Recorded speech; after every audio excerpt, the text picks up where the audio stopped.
hadir pada malam hari ini juga mudah-mudahan selalu tetap dalam lindungan Allah Subhanahu wa taala, selalu diberikan kesehatan oleh Allah Subhanahu wa taala. Amin ya rabbal alamin. Dan saya tidak berpanjang kala Bu ya. Mungkin Ustaz sudah bisa ya. Mudah-mudahan tadi kita telah membacakan sama-sama pembacaan Maulid Nabi besar Nabi Muhammad sallallahu alaihi wasallam. Mudah-mudahan dengan banyaknya kita bersolawat kepada beliau, kelak kita akan mendapatkan syafaatul uzma di yaumil qiyamah dan mendapatkan syafaat dan maghfirah dari Allah Subhanahu wa taala. Amin ya rabbal alamin. Untuk mempersingkat waktu, saya persilahkan pada guru kita Al-Mukarram Ustaz Haji Sunan Haji Suhan pada Ustaz Suhada padanya kami persilahkan. Lupa baru sakit 2 hari nih lupa.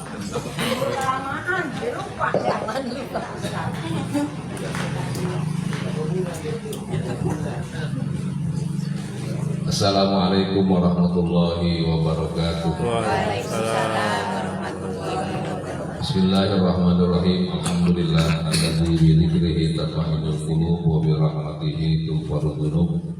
Tsumma shalatu wassalam ala nabiyyina wa imamina wa hujjatina wa maulana Muhammad al-fatih lima ughliqa wal khatim lima sabaq nasiril haqqi bil haqq wal hadi ila siratikal mustaqim wa ala alihi wa sahbihi haqqa qadrihi wa miqdarihi al-azim. Allahumma akhrijna min dhulumatil wahmi wa akrimna bi nuril fahmi waftah alaina bi ma'rifatil ilmi wa hasin akhlaqana bil ilmi wa sahhil lana abwaaba fadlika wa anshur alaina min khazaini rahmatika ya arhamar rahimin. Subhanaka la ilma lana illa ma 'allamtana innaka antal alimul hakim. Rabbi shrah li sadri wa yassir li amri wa hlul 'uqdatam min lisani yafqahu qawli. Amma ba'du.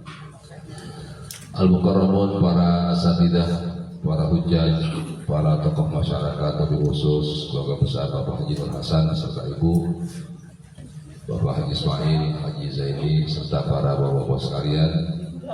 Alhamdulillah, malam ini izin Allah setelah kurang lebih 3 bulan ya, 3 bulan kita tidak bertemu, sampai Bu Haji MC lupa nama saya siapa kan.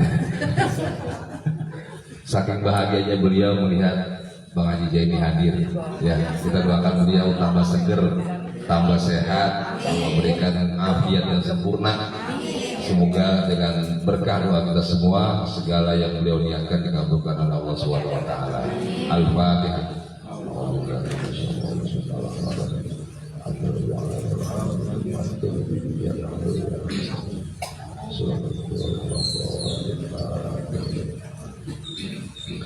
Sebab kalau saya boleh cerita, beliaulah yang bawa saya ke Lembah Hijau tahun 2007. Saya belum kenal sama istri saya sudah dibawa sama beliau. Saya belum nikah, beliau masih pakai Vespa biru. Iya 2007 aja, 2007. Coklat atau biru? Coklat, sampai lupa sih orangnya. 2007. Jadi beliaulah yang berjasa bawa saya ke Lembah Hijau. Pengajian di Al-Ittihad sampai sekarang. Beliau punya cucu sampai udah pada pensiun. Alhamdulillah Allah kasih sehat panjang umur, bisa ketemu lagi. Ibu sekalian, kajian kita malam ini fikih udhiyah, fikih penyembelihan ya. Sebab dalam hitungan minggu kita akan masuk bulan Zulhijjah. Sekarang bulan apa? Apit, Zulqa'dah, habis Zulqa'dah, Zulhijjah. Kita sedikit mengkaji tentang fikih kurban agar kita termotivasi untuk melakukan ibadah yang paling afdol dilakukan di hari raya Idul Adha. Baik, kita baca. Babul udhiyati wa hiya ma yudbahu minan na'ami taqarruban ila Allah Ta'ala min yaumil 'idi ila akhir ayyamit tasyrik. Apa sih udhiyah itu? Udhiyah itu sesuatu yang disembelih dari binatang ternak. Jadi yang disembelih harus binatang ternak.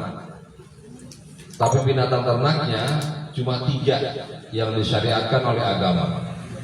unta, terus sapi sama kambing. Kan binatang ternak kan banyak. Ada yang ternak ayam, bebek, apalagi banyak. Soal. Ada yang ternak tuyul, Tuyul mesti dikorban. kami ada. Jadi ternak itu banyak, tapi yang diperintahkan oleh agama cuma 3. 3 binatang dengan berbagai macam jenisnya. Kan unta jenisnya banyak, ada yang ada punuknya, ada yang nggak ada punuknya, ada yang putih, coklat, ada yang hitam, ada yang kemerah-merahan. Unta. Yang kedua sapi juga jenisnya banyak, ada sapi Kupang, Bali, apa lagi? Limosin, sapi Jawa, sapi Sunda, sapi Batak, apalagi ada. Sapi jenisnya banyak, kerbau termasuk. Tapi kalau untuk banteng, dia tidak termasuk hewan ternak. Banteng, dia kan satu varian dengan sapi, tapi dia bukan hewan ternak. Sehingga ulama katakan banteng tidak sah dijadikan hewan kurban. Belum pernah kan hari lihat terima banteng buat kurban? Belum pernah. Di seluruh bisa ada.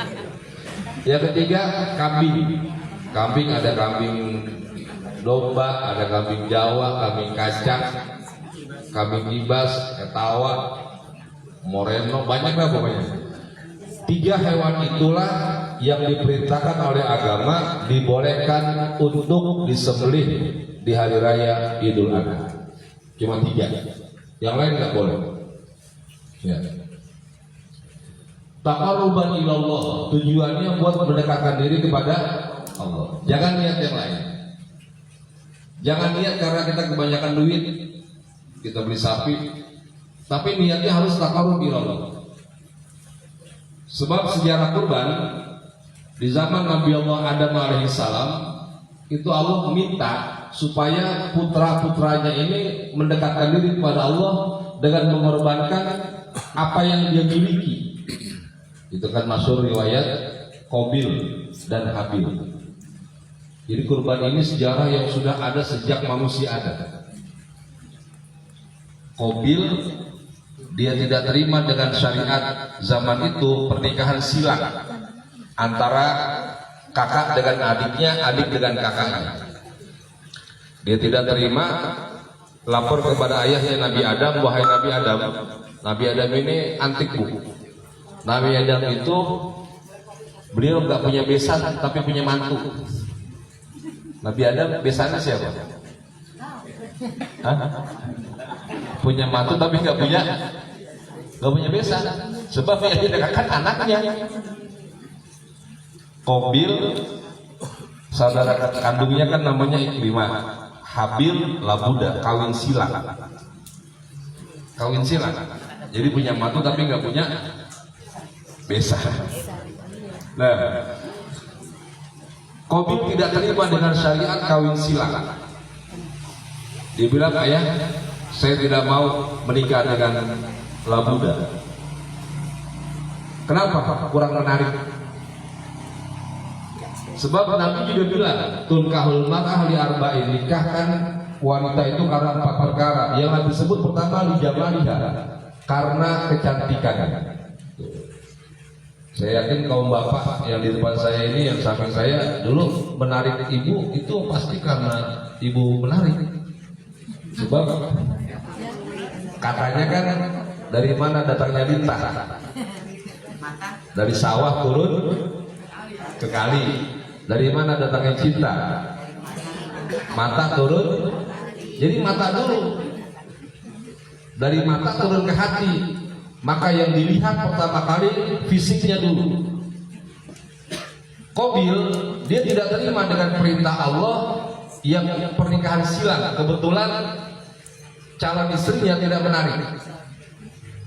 Kata Nabi Adam, kalau kau tidak terima, dekatkan dirimu kepada Allah. Taqarrub ilallah. Tapi caranya bukan dengan zikir, bukan dengan sholat, bukan dengan puasa. Mengorbankan sesuatu yang kau miliki, yang niatnya taqarrub ilallah. Nah, kebetulan Qabil itu seorang peladang yang punya pohon-pohon buah yang banyak. Habil seorang peternak yang punya ternak yang banyak. Di hati sudah ada sifat hasud, sifat dengki yang dia pilih. Qabil memilih buah-buahan yang sudah apa? Yang sudah agak-agak mendekati busuk, yang jelek-jelek, kematangan, ya, mendekati busuk.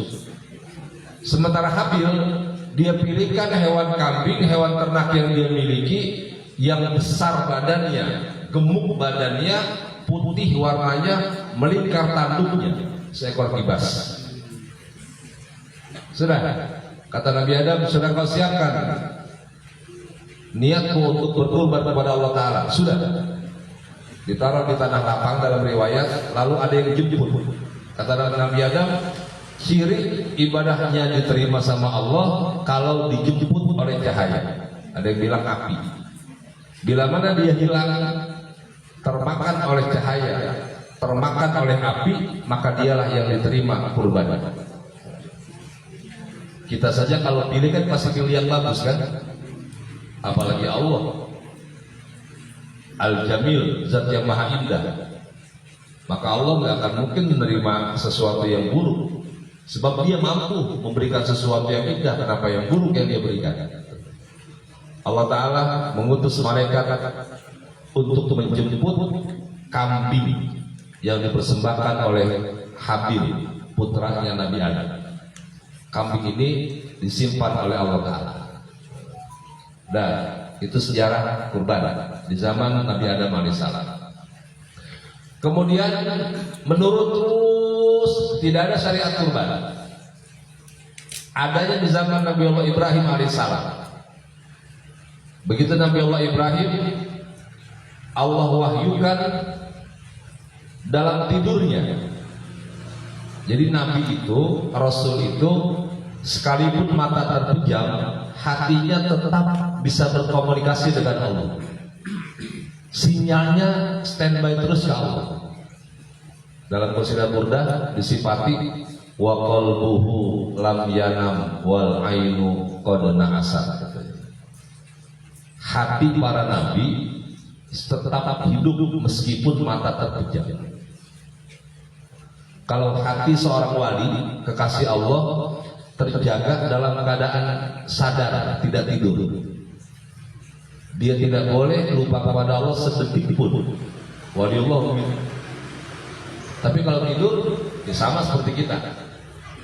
Jadi kalau Nabi tidurnya dan meleknya ingat Allah. Kalau wali meleknya ingat Allah, tidurnya nggak ingat Allah. Kalau kita meleknya nggak ingat Allah, apalagi tidurnya. Bukan kita Pak Ustadz kali kita sih enggak. Oh iya. Ya.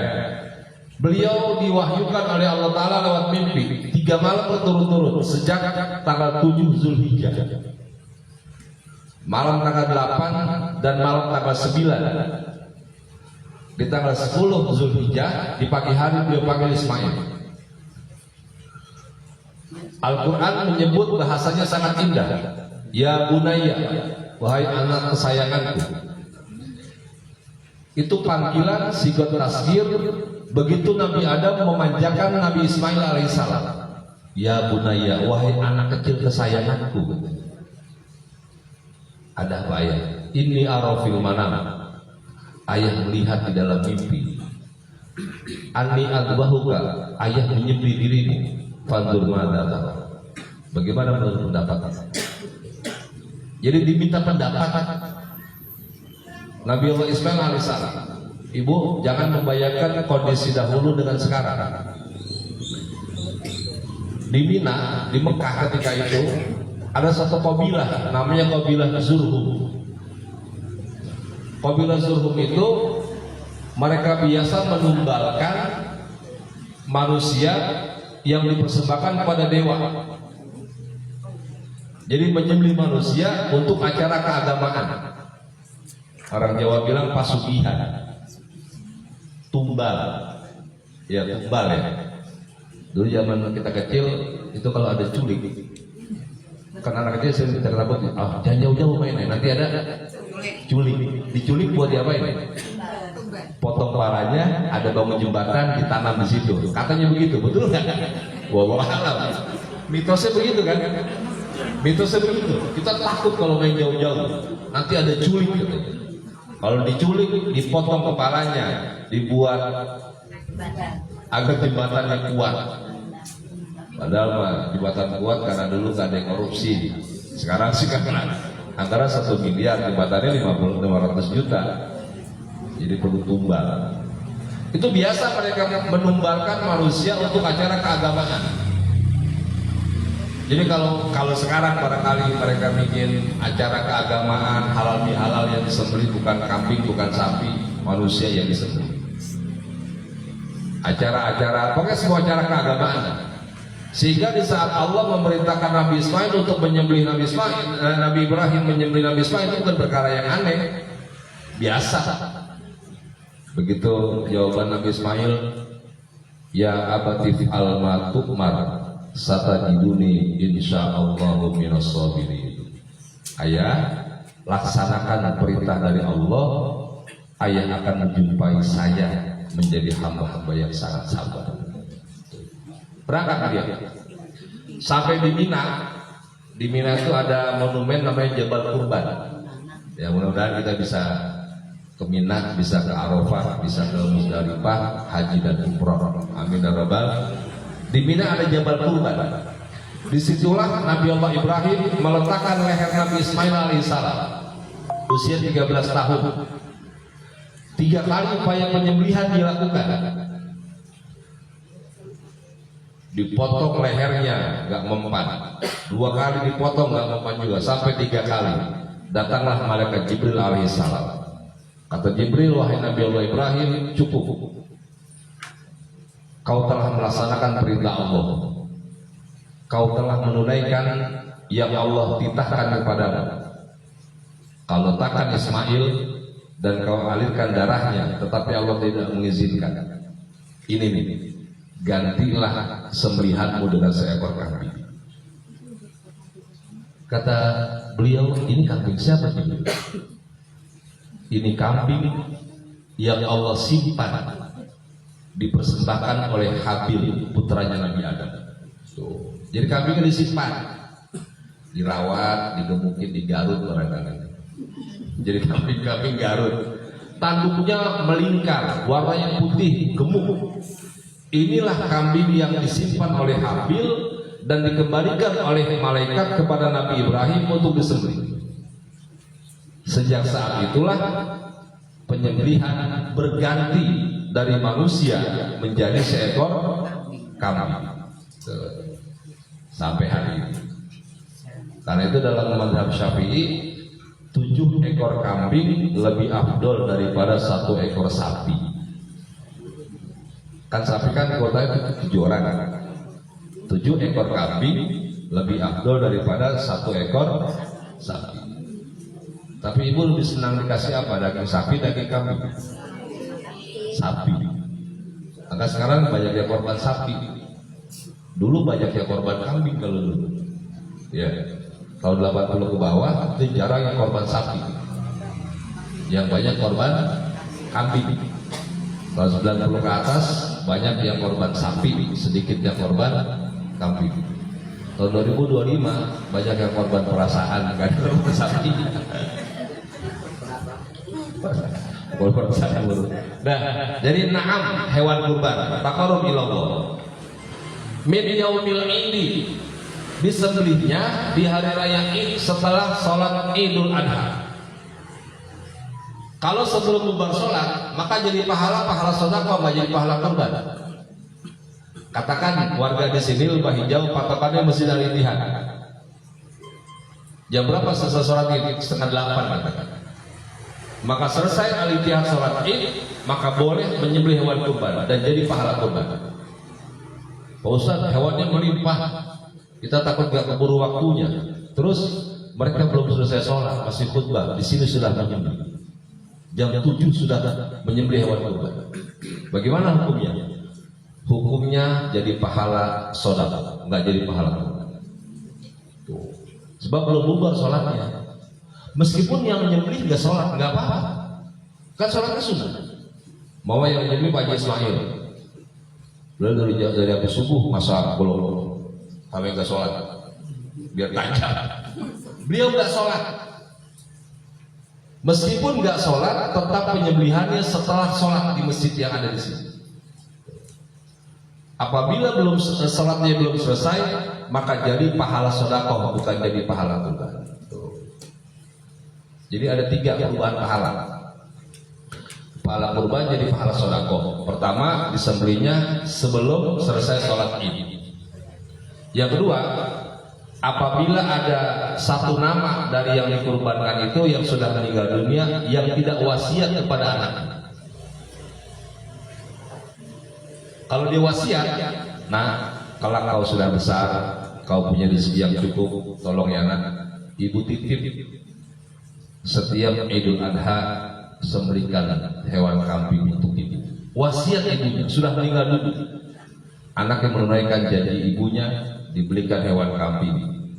Bilang ke panitia, Pak Haji, ini pahalanya untuk ibu saya. Wasiat dia, wasiat jadi pahala. Apabila tidak wasiat, jadi pahala sedekah.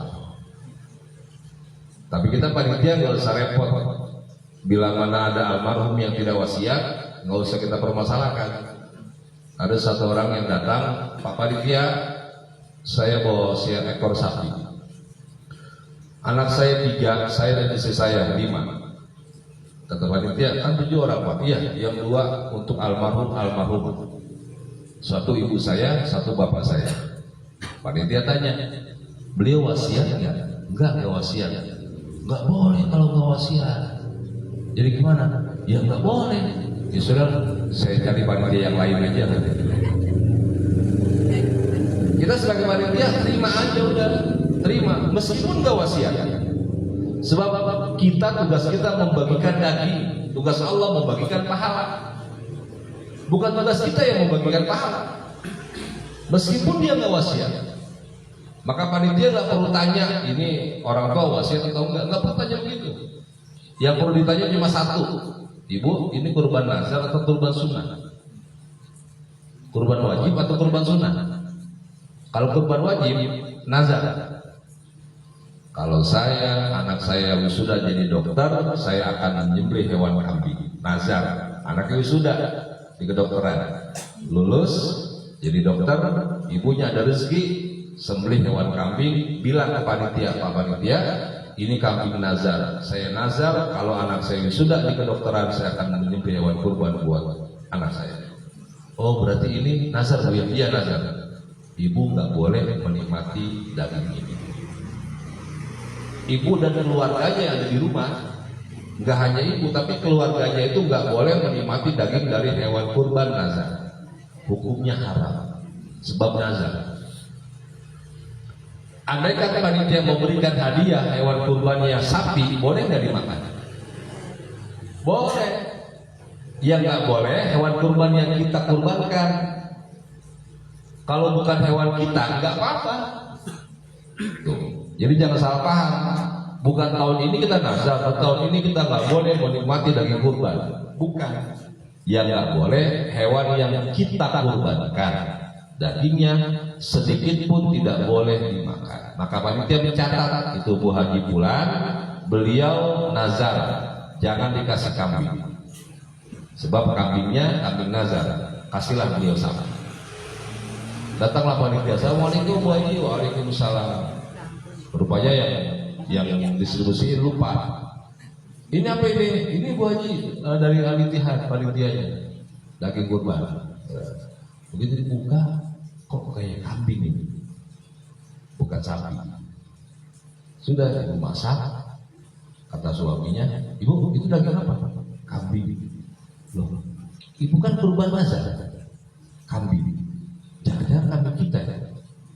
Oh, sudah jadi sop. Kata ibunya apa? Kalau bapak ragu, bapak bisa makan dagingnya. Cukup wortelnya, kentangnya, sama kuahnya aja.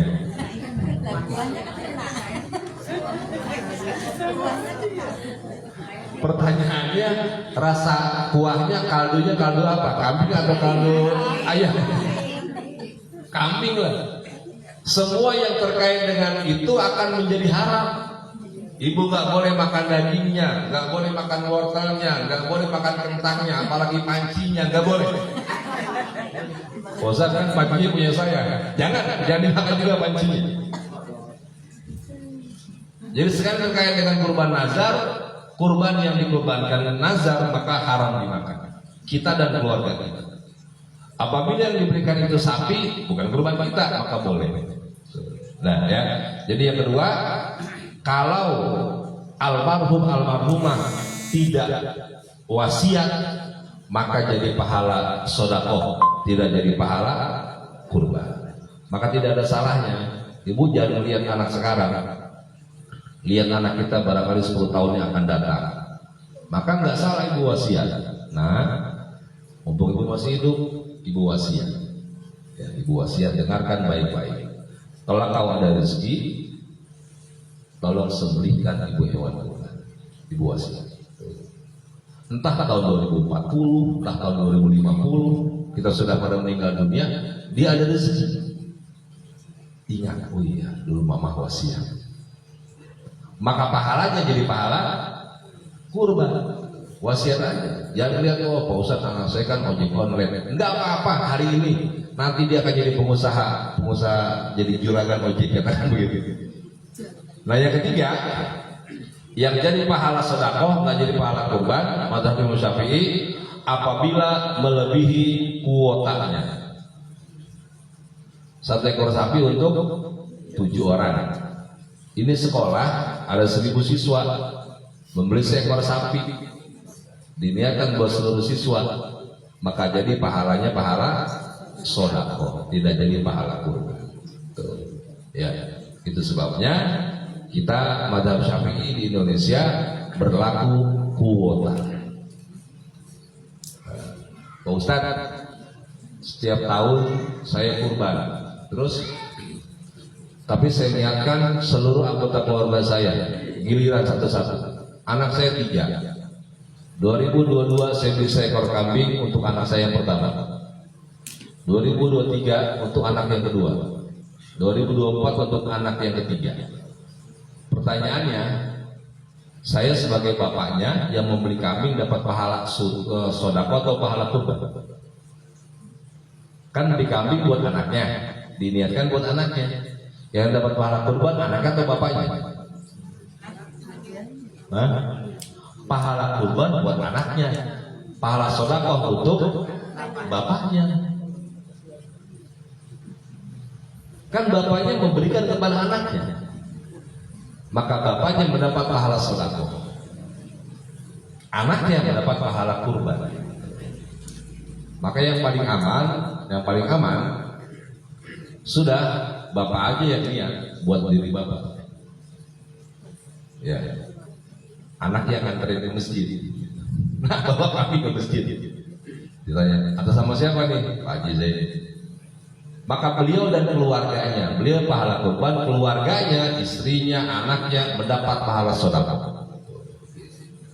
Jadi caranya begitu.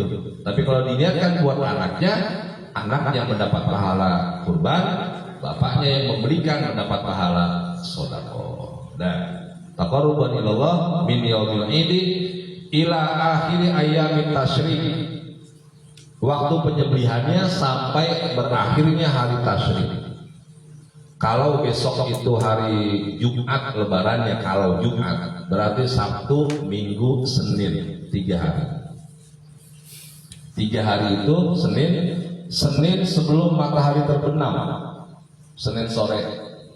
Ibu baru ada rezeki Senin asar membeli kambing, disembelih. Senin asar masih boleh. Begitu maghrib sudah habis waktu penyembelihan. Disembelihnya pada maghrib hari Senin jadi pahala sedekah sebab sudah lewat waktu. Nah, begitulah sekilas tentang kurban. Kurban ini syariat yang berkelanjutan. Bahkan sahabat Abdullah bin Abbas beliau mendengar langsung sabda Rasulullah. Apa kata Rasul? Salasun hunna alayya faraidun wa hunna lakum tatawwun. Ada 3 perkara yang buat saya, kata Nabi, wajib, buat umat saya sunnah. Jadi buat Nabi wajib, buat kita sunnah. Pertama, al-witru, sholat witir, buat Nabi wajib. Sehingga dalam riwayat beliau tidak pernah meninggalkan sholat malam, ya karena wajib. Kita sunnah witirnya. Alhamdulillah, meskipun sunnah, kita nggak pernah ketinggalan witir di bulan Ramadan. Di bulan setelah Ramadan suka agak-agak lupa. Alhamdulillah. Buat Nabi 11 rakaat. Buat kita boleh 1, boleh 3, boleh 5, boleh 7, boleh 9, boleh 11. Wajib buat Nabi, sunnah buat kita. Yang kedua, wan nahru, menyembelih hewan kurban. Buat Nabi wajib. Sejak diperintahkan untuk berkurban, turun surat Al-Kautsar, inna a'tainakal kautsar fasholli li rabbika wanhar. Saat turun ayat itu, Allah wajibkan buat Nabi untuk menyembelih hewan kurban setiap tahunnya. Tiap tahun. Kita nggak bisa bilang Pak Haji nggak kurban, udah tahun lalu. Sekarang udah tahun lalu. Tahun ini Pak Haji udahlah cukup. Kan masih mampu setiap tahun. Ini beda dengan akikah. Kalau akikah cuma sekali seumur hidup. Yang kedua, akikah itu dibagikannya dalam keadaan matang, udah digulai, udah disate. Tapi kalau kurban setiap tahun, kesunahannya setiap tahun, dibagikan dalam keadaan sudah. Kalau kurban dibagikannya dalam keadaan mentah. Belum pernah kan ibu dibagi daging kurban matang kan? Belum, pasti mentah. Jadi buat Nabi wajib, buat kita sunnah. Karena sunnahnya setiap tahun, bila ada rezekinya maka kita diperintahkan oleh agama. Yang ketiga, yang wajib buat Nabi, sunnah buat umatnya, wassalatul duha, salat duha buat Nabi wajib, buat kita sunnah. Dengan demikian, salat yang dilakukan oleh Nabi, yang wajib buat Nabi berapa waktu? Nabi Muhammad salat wajibnya berapa waktu? 7. Zuhur, asar, maghrib, isya, witir, subuh, duha. 7. Jadi zuhur, asar, maghrib, isya, witir, subuh, duha. Sehingga banyak para ulama yang mewajibkan untuk dirinya, saya wajibkan untuk diri saya sholat 7 waktu. Kalau sudah berkomitmen wajib duha, wajib sholat 7 waktu, maka andaikan kita 1 waktu kita nggak sholat duha, boleh dikodok. Ya, umpama ibu biasa sholat duha 2 rakaat, dan ibu wajibkan buat diri ibu 2 rakaat duha.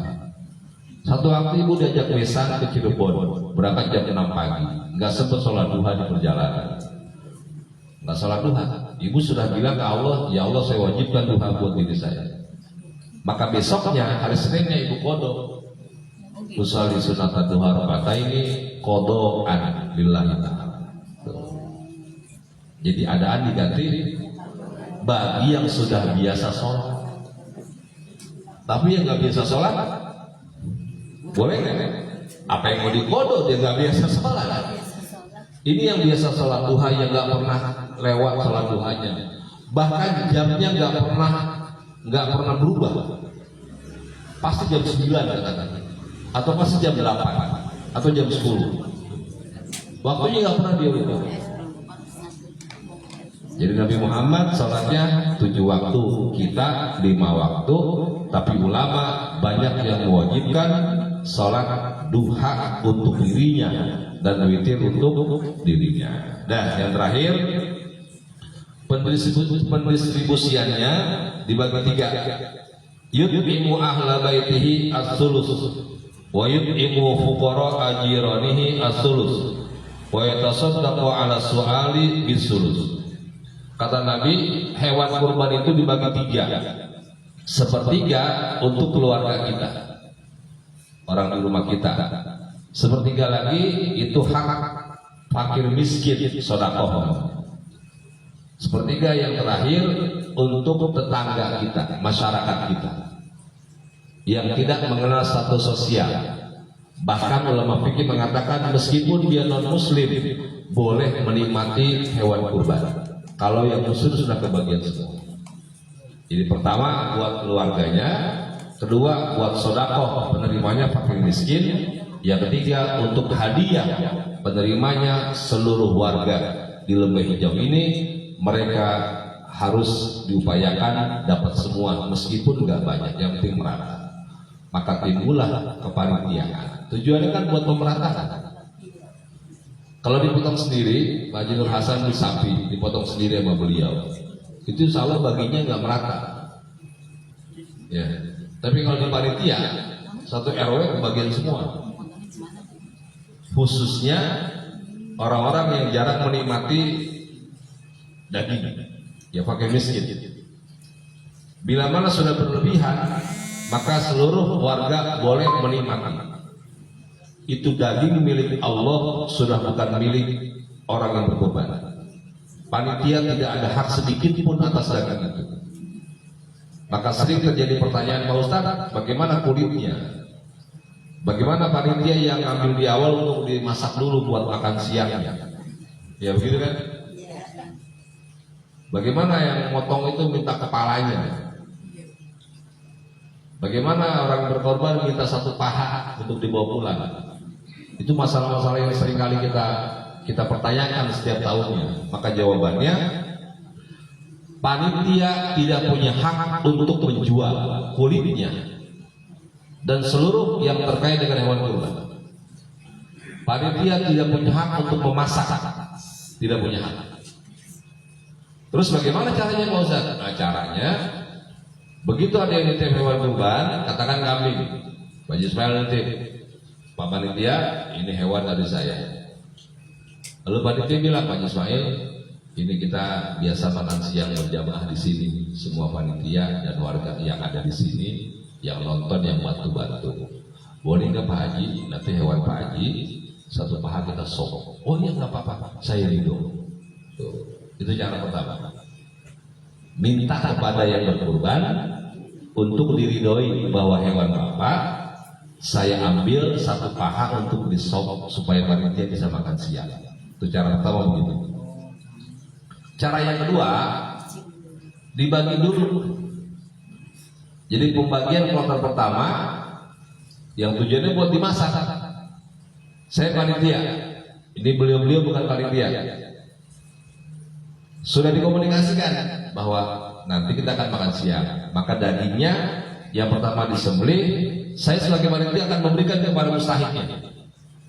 Bang Haji ini jatah Bang Haji ya, satu paha. Nah, beliau bilang sudah masak aja buat panitia. Ini sudah punya beliau, sebab beliaulah yang sudah diberikan oleh panitia. Jadi bukan saya yang masak, sebab saya nggak punya hak. Hak saya wajib memberikan kepada mustahik. Begitu punya mustahik, mau dijual silakan, mau dimasak silakan, mau dikasih orang silakan, mau dibuang silakan. Mau punya beliau kok. Ada Pak Ustadz yang dibuang? Ada. Kalau dia nggak doyan jeroan, dapat jeroan, aduh ini babat ini. Saya punya adem di rumah, ini adem saya dibuang, nggak apa-apa, itu sudah hak dia. Secara hukum boleh diperlakukan bagaimanapun, sebab itu sudah milik mustahik. Kulitnya bagaimana? Kulit itu sama. Panitia nggak boleh mengumpulkan kulit, berikan ke mustahik. Katakan ke Pak Ismail, Pak Haji dapat kulit ya, dikumpulkan oleh beliau yang jual, boleh. Sebab dia sudah menjadi mustahik. Panitia statusnya dua, mustahik juga, panitia juga. Maka panitiaan nggak boleh mengambil sesuatu dari hewan kurban itu sebagai panitia. Maka saya himbau setiap yang menitipkan hewan kurban, tolong minta buat panitia. Maksudnya panitia yang nyembelih. Nitip hewan sapi, Pak maaf ya Pak, Bapak menyembelih sendiri? Oh enggak, saya titip panitia. Oh iya Pak, ada ongkos potong ya, ada ongkos buat masukin ke plastiknya, motong-motongnya. Berapa? Biasanya berapa? Yang nitip sapi 1 juta. Oh iya, saya berikan 1 juta. Nah, uang ini dikelola oleh panitia, kan bukan uang kurban ya, Bang? Ya, uang untuk operasional sampai dibagikan ke mustahik. Ya itu boleh dikelola oleh panitia. Beli kantong plastik, beli terpalnya, buat ngasih hadiah yang nyembelihnya itu boleh. Ya, jadi jelas bahwa sedikit pun panitia tidak punya hak atas hewan kurban. Seluruhnya wajib dibagikan kepada mustahik. Mustahiknya pertama keluarga kita kalau kita berkorban, yang kedua fakir miskin atas dasar sedekah, dan yang ketiga hadiah buat seluruh warga. Kenapa seluruh warga boleh menikmati? Sebab 4 hari itu diharapkan berpuasa. Tujuannya apa? Kita akan makan makanan yang bergizi, diantaranya daging. Maka haram puasa. Ibu yang biasa puasa Daud 4 hari itu haram berpuasa. Ibu yang biasa puasa Senin Kamis kebetulan masuk hari Senin, ibu haram berpuasa. Kenapa? Masih hari raya tasyrik, hari raya Idul Adha dan atau hari tasyrik. Ya, jelas ya. Jadi bahwa kurban itu kesunahannya setiap tahun bagi yang mampu memiliki rezeki paling sedikit menyembelih seekor kambing. Apa fadilahnya? Luar biasa. Allah katakan lewat kisah Nabi Muhammad, kurban itu Allah terima dan Allah ridhoi sebelum darahnya menetes ke tanah. Sebelum dibagikan ke mustahik, Allah sudah katakan, aku ridho dengan perbuatan ini. Sholat kita kalau belum salam belum diterima. Puasa imsak diterimanya maghrib. Kalau belum maghrib nggak sah puasanya. Tapi khusus ibadah kurban, begitu kita beli hewan kurbannya diserahkan ke panitia. Di hari raya Idul Adha, lehernya itu sudah nempel dengan goloknya, dengan pisaunya, robek sedikit, darah belum menetes. Allah bilang, aku ridho dengan perbuatan ini, dan aku akan kembalikan hewannya itu kelak di hari kiamat. Masalah terakhir yang saya ditanyakan, bagaimana Pak Ustadz patungan kurban? Boleh nggak? Boleh. 1 ekor sapi, katakanlah Pak RT bikin arisan kurban, warganya diajak, yuk 3,5 juta atau 4 juta untuk membeli hewan kurban. Suaminya ngaji, begitu istrinya tanya, Pak, itu Pak RT bikin arisan kurban, Mama punya tabungan 4 juta, mau ikut? Kata suaminya, jangan Mama. Kenapa nggak boleh? Papa pernah ngaji di Al-Ittihad, kata Pak Ustadz, hewan kurban itu akan dijadikan kendaraan berjembat di Shiratal Mustaqim. Jadi kita akan menaiki hewan kurban kita. Sekarang kalau Mama ikut kurban sama Pak RT, nanti Pak RT di depan, Mama pelukan sama Pak RT. Papa nggak mau katanya. Emang begitu katanya. Karena Nabi bilang begitu kan, hewan kurban akan kembali kepada kita, lengkap dengan tanduknya, kukunya. Itu hewan kita memang. Buat berjembat di Shiratal Mustaqim. Sekarang kalau kita arisan dengan warga sekitar, yang Pak RT Ibu Kofinir, berarti kan kita naiknya sama rame-rame. Ada laki, ada perempuan. Itu sih logika kita. Allah sih nggak begitu. Jadi boleh saja. Mau di RW, mau di RT, mau di pengajian, boleh saja. Itu sih urusan Allah Ta'ala. Gak usah kita pikirin, oh kalau kita kan boncengan dengan Bang DJ ini, kalau gitu kan video yang koordinir. Enggak, itu cuma cara manusia saja. Sementara Allah punya cara khusus untuk memberikan pahala yang besar buat orang yang telah berani berkorban. Tujuannya untuk taqarrub, mendekatkan diri kepada Allah Subhanahu wa Ta'ala. Itulah kajian kita malam ini, fikih kurban. Silakan bila ada yang bertanya. Nah,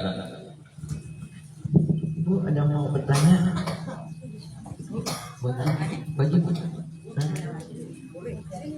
Ya sini Bu, tanya buat nyok.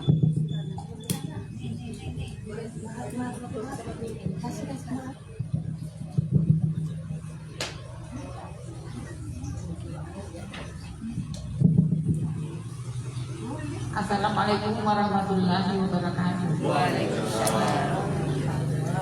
Ini Pak, saya mau nanyakan, pokoknya kita bisa mau bikin kurban di kampung, bisa nggak gitu Pak? Itu aja pertanyaan saya. Gimana mengenai pahalanya itu Pak? Apa tetap berlaku buat saya? Apa gimana Pak? Assalamualaikum warahmatullahi wabarakatuh. ya. Kurban ada yang sah, ada yang afdol, ada yang utama. Yang utama bagaimana? Yang utama, yang afdol, kita menyembelih sendiri atau kita menyaksikan hewan kita disembelih. Itu yang utama. Yang sah itu meskipun nggak kita sembelih sendiri, meskipun nggak kita saksikan, disembelihnya di mana-mana, sah, tidak apa-apa. Kita ini tempat sasaran. Barangkali maaf di sini sudah melimpah. Di kampung kita barangkali sedikit dan warga banyak membutuhkan sehingga kita oper ke sana. Apanya? Uangnya. Uangnya kirim ke sana, dibelikan sapi di sana. Yang tidak boleh itu membagikan daging kurban sejauh jarak mengkosor atau menjamak sholat. Disembelih di sini di Cimanggis, dibagikan ke Cirebon. Nggak boleh kalau itu. Jadi sampai jarak dibolehkan menjamak mengkosor sholat. Utamakan warga sekitar. Kecuali pemilik kita, boleh kalau pemilik kita. Karena kita punya hak sepertiga. Memang kita titip ke panitia bagi kita. Nah, kita oper ke sana. Pemilik kita memang boleh kalau pemilik kita. Sebab kita punya hak untuk diri kita. Jadi hak kita itu kita berikan ke sana. Tapi kalau sudah jauh sampai ke Cikarang, sampai yang sudah boleh menjamak mengkosor sholat, itu tidak boleh dalam hukum fikih. Maka bagikan di sekitar kita. Boleh begitu. Jadi boleh aja Bu, sah tapi tidak afdol, tapi sah. Jadi afdol ya Pak? Hah? Boleh. Yang afdol itu yang aja di sana. Ibu korban di sana, ibu nyaksiin di sana. Kalau saya nggak mau. Nggak apa-apa, boleh. Berpahala sama aja, tapi tidak afdol. Tidak utama. Kenapa? Ibu nyari duitnya di Depok, kok korbannya di Papua. Nyari duitnya di Depok, tapi korbannya di Gorontalo, gitu kan? Nah, Abdulnya ibu beli 2 aja, di Lembah Hijau 1, di Gorontalo 1. Wah, itu luar biasa kalau begitu. Ya, artinya ibu sah kurbannya, tapi tidak utama. Tapi sah, tidak apa-apa, sah. Iya. Gitu. Makasih ya Pak. Ibu sama. Assalamualaikum warahmatullahi wabarakatuh. Waalaikumsalam.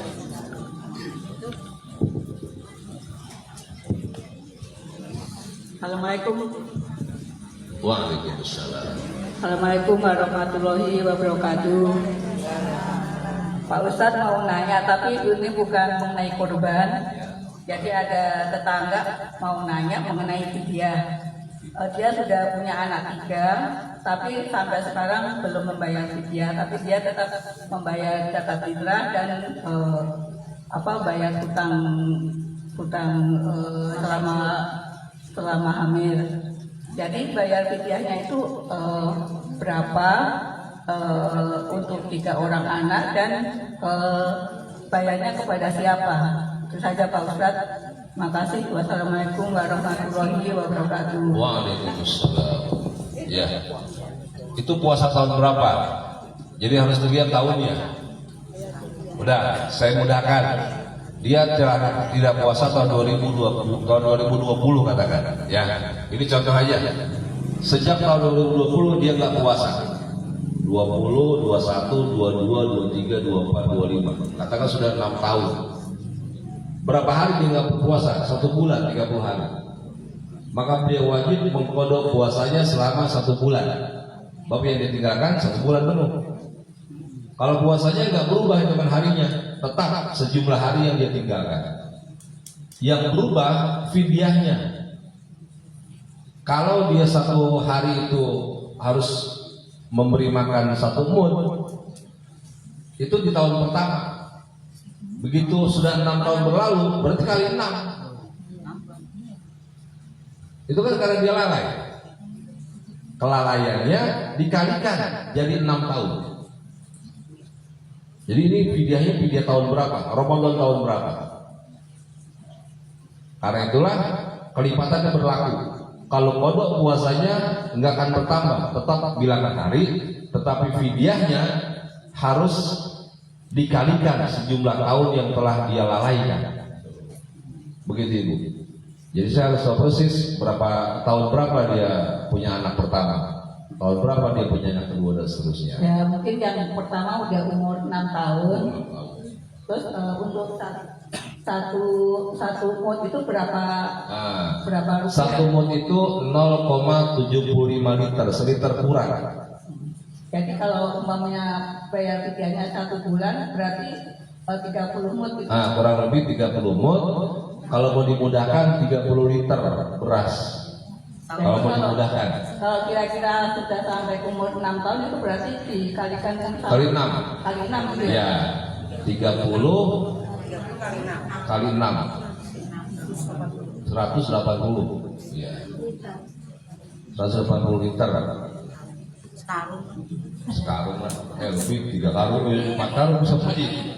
Ya, kurang lebih. Itu termasuk lauk pauknya nggak Pak? Enggak, makanan pokok aja. Ya, beras aja. Kasih ke fakir miskin.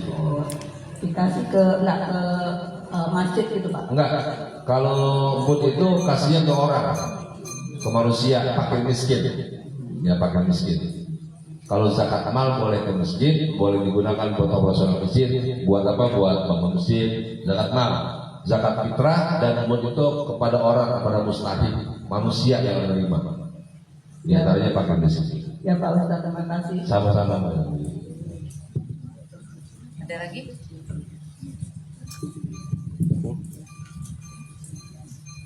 Cukup? Alhamdulillah. Mudah-mudahan sedikit yang kita bahas tentang kurban, tentang Zulhijjah, Allah berikan kita kekuatan untuk mengamalkan dari apa yang sudah kita tahu. Ya, sebetulnya ada 6 ibadah Ibu yang dilakukan di bulan haji. Ya, saya ulang lagi. Pertama yang abdul adalah ibadah haji. Kalau haji enggak, maka kurban. Kurban enggak, itu puasa. 2 hari Tarwiyah dan Arafah. Kalau puasa tidak, Ibu sholat Id. Sholat Id tidak, itu takbiran. Allahu Akbar, Allahu Akbar. Takbiran tidak, Ibu menikmati hewan kurban. Itu iman yang paling lemah adalah menikmati hewan kurban. Mbak kurban tapi makan daging kurban. Ya saya ulangi, jadi yang abdul pertama haji.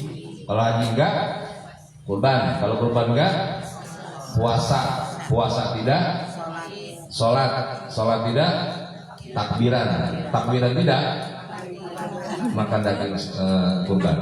Kalau makan daging juga, mendingan mati. Buat apa ketemu Zulhijjah? Ibu kan numpang lewat aja kan berarti kan? Tapi nggak ada kebaikan yang Ibu lakukan. Iya, kita ketemu Zulhijjah, tapi nggak ambil bagian kebaikan. Buat apa? Akar itulah paling tidaklah kalau nggak kurban ya puasa. Ya, kalau puasa tidak, sholat Id sampai tuntas sholat Idnya. Maaf, saya banyak melihat ibu-ibu sholat Idnya sampai di sholat lalu pulang. Khotib yang masih khutbah ditinggal. Kenapa? Lagi ngeliatin horor Pak Ustaz, takut hangus. Gitu. Ada aja alasannya. Harus sampai khotib turun. Khotib sudah selesai, ibu boleh pulang. Ya, ingatkan anak perempuannya, nah sampai khotib selesai anak. Kalau ibu sih barangkali enggak. Anak-anak perempuannya suka punya kebiasaan yang kurang bagus. Ya. Mama kita malam ini mau berangkat ke sana sini, aku harus make up dan ya. Jadi harus selesai khotibnya baru ibu pulang, begitu. Jadi 6 hal ya, ingat 6 hal. Saya ulangi, haji. Kalau haji tidak, kurban tidak, puasa tidak, sholat tidak, takbiran tidak, makan daging kurban. Kalau pantangan, ya niatnya dikit aja lah. Anaknya pada saatnya, ibu tahu darah tinggi, bawahnya jadi darah tinggi, mama udah ambil satu tusuk itu berapa 5 potong. siung, 5 potong, ambil satu aja. Ya Allah, saya niat ada daging berkah yang sudah diserahkan kepadamu ya Allah, makan satu. Lagi yang 10 tusuk, masuk rumah sakit lagi jadinya. Jadi sadar diri yang sudah diponis dokter, jangan makan daging kambing bu, kolesterolnya, darahnya, ya sadar diri. Sekedar satu tusuk, satu siung itu insya Allah aman. Tapi kalau tambah, wow, gitu ya. Demikian kajian kita malam ini. Tutup dengan doa. Subhanakallahumma wa bihamdika asyhadu an la ilaha illa anta astaghfiruka wa atubu ilaik. Al-Fatihah.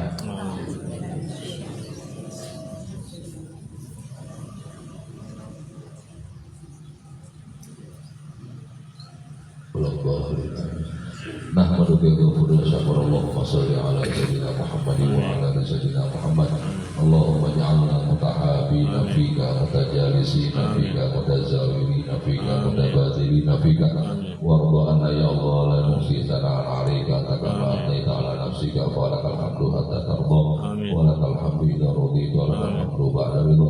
Allahumma bi jahil basyir nadir Muhammadin sallallahu alaihi wa sallam alaihi ij'alna min khiyari ummati wa hasyurna qadan fi zumrati wasta'mil ala sinatana fi madhi wa nusrati wa ahyina wa tamasikina bi sunnati wa ta'ati wa aminna ala hubbihi wa jama'ati. Allahumma ja'alna mimma yuqimu hadha din wa mimma yahrumuhu wa yansur wa ja'al himmatana ya Allah li ilahi kalimatin al-ulya wa assalamu ala nafiyah bi rahmatika ya arhamar rahimin. Rabbana taqabbal minna innaka antas samiul alim wa tub alaina innaka antat tawwabur rahim. Nawahu fiha subhanakallahumma wa bihamdika assalamualaikum warahmatullahi wabarakatuh.